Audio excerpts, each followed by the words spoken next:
Sebetulnya orang yang bisa mengetahui daripada aksara Jawa itu bisa mengetahui daripada jati dirinya.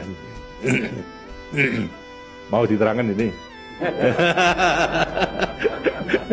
Sebetulnya kalau menerangkan itu harus malam semua sebetulnya.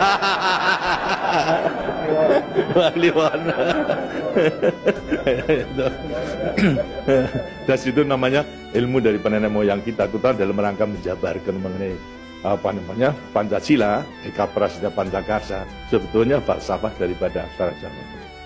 Kan daripada aksara Jawa ada 20 tuh.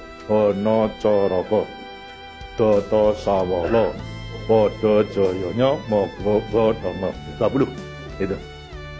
Itu betul-betul merupakan apa namanya gambaran daripada nenek moyang kita untuk menjelaskan kepada kita mengenai sangkan paran kita, sangkan paran ini berarti dari mana kita akan kemana daripada kita itu. Nah, kemudian akan bisa mengetahui dirinya sendiri selama hidup-hidupnya.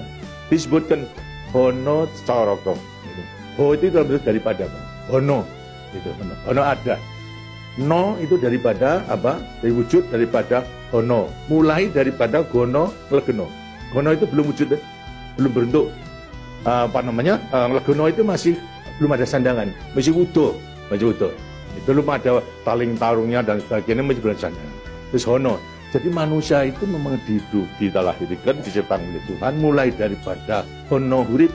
Huripnya siapa? Nur daripada Tuhan Yang Maha Esa.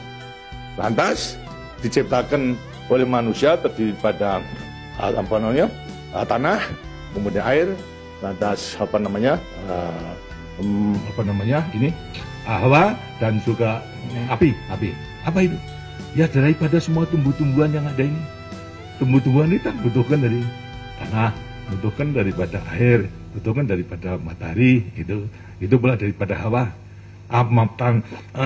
Daripada tanam-tanam dimakan daripada manusia, ada laki maupun perempuan, akhirnya menjadi sasar dari mani. Mani kemudian berkumpul suami istri, akhirlah wujudlah daripada embrio tadi. Embrio itu masih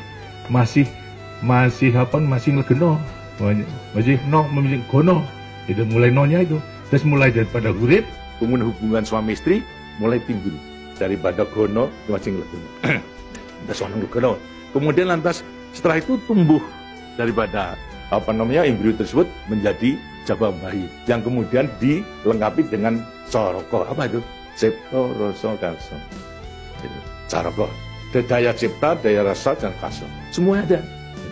Setelah itu kemudian lantas apa? Doto Sawolo. Itu apa? Manusia itu setelah diberikan apa namanya panca indera, diberikan sandangan panca indera cipta rasa karsa, juga diberikan sifat Tuhan, sifat zat kang datan sawolo, datan salah. Sifat dari yang tidak salah itu hanya Tuhan, ya. Kalau manusia ini salah, tapi kalau Tuhan itu tidak salah. Oleh karena semua manusia diberikan sama sifat daripada Tuhan yang tidak salah. Doto Sawolo, datan sawolo, tidak pernah salah. Sifat daripada Tuhan. Tapi sebagai manusia juga tidak diberikan itu.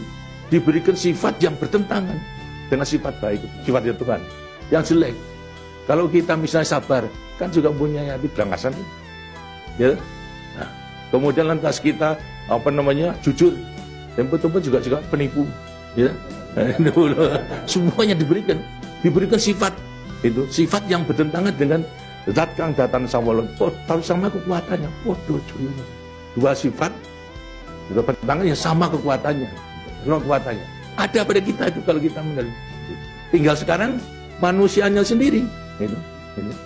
Manusianya sendiri setelah mengetahui diberikan dua sifat yang bertentangan yang sama kekuatannya, akan diapakan ini?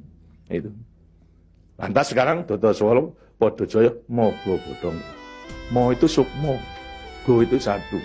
Itu mogo bo badan. Jadi selama sukmo masih satu dengan badan, sukmo masih manunggal di badan, manusia hidup. Selama itu masih ada, diuji dalam rangka dua sifat yang bertentangan tadi. Gitu. Yang Podo Joyo tadi. Gitu. Lantas, tapi kalau kemudian lantas sukmo sudah pisah dengan badan, itu lantas apa? Badannya tinggal jadi apa? Batang. Nah, tinggal pertanyaannya, sukmonya mau kemana?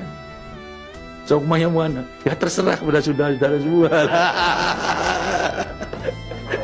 Mana-mana itu. Jadi semuanya tergantung pada dirinya. Semua diberi pelengkapan yang sama. Tuhan Maha Hadir, tapi tinggal kepada dirinya masing-masing dalam mengendalikan. Kalau mau yang diujar itu adalah memang yang bertentangan yang jelek, bukan sifat Tuhan, ya tempatnya juga sudah ada. Di neraka, tidak bahagia di dunia dan di akhirat nanti. Tapi kalau yang dikendalikan atau yang dilayani itu adalah sifat daripada Tuhan, ya dengan sini akan dekat kepada Tuhan. Karena Tuhan itu kan tidak mawujud, gitu. Tidak bentuk, tapi sifatnya ada. Jadi kalau kita mau kembali dekat kepada Tuhan, ya membawa sifat yang baik itu, sifat Tuhan kepada Tuhan itu sebenarnya gampangnya daripada rahasia hidup itu sebetulnya hanya itu saja. Tapi tidak tergantung pada saya, tergantung pada saudara-saudara sendiri dalam rangka pengeterapannya itu. Gitu. Makanya itu coba pelajari daripada semua ini, daripada untuk mengendalikan dua sifat yang bertentangan tadi itu dengan dirinya agar supaya betul-betul bisa menempati. Kemudian di samping itu juga Tuhan itu memberikan suatu takdir kepada sifat kodrati daripada manusia. Apa sifat kodrati manusia? Manusia dilahirkan sebagai individu, ya toh? Kita masing-masing individu.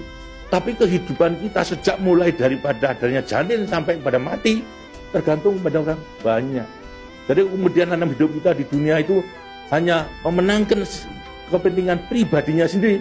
Lihat kan tidak adil, tidak adil. Seharusnya memang menyadari bahwa sebagian besar daripada hidupnya tergantung kepada orang lain. Nah itu wajiblah sekarang mulai panggilan untuk dia bersama-sama dengan orang lain. Sebab hidup di dunia itu adalah bisa serasi. Jadi karena itu lantas sekarang namanya sifat kodrati daripada sifat yang monodualistis.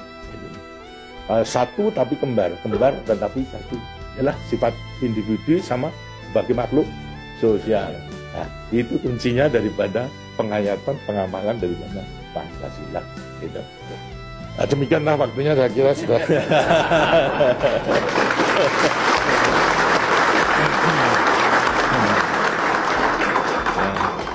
Walaupun ini tidak cuma kliwon,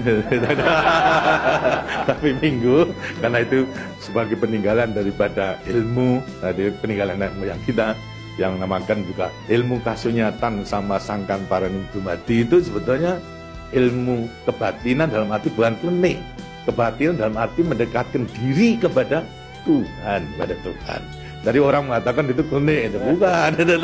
Yang klinik itu yang salah melaksanakannya, itu yang klinik itu. Tapi sebetulnya intinya adalah demikian. Nah, mudah-mudahan saudara-saudara akan bisa sekali lagi mengoreksi kepada diri sendiri.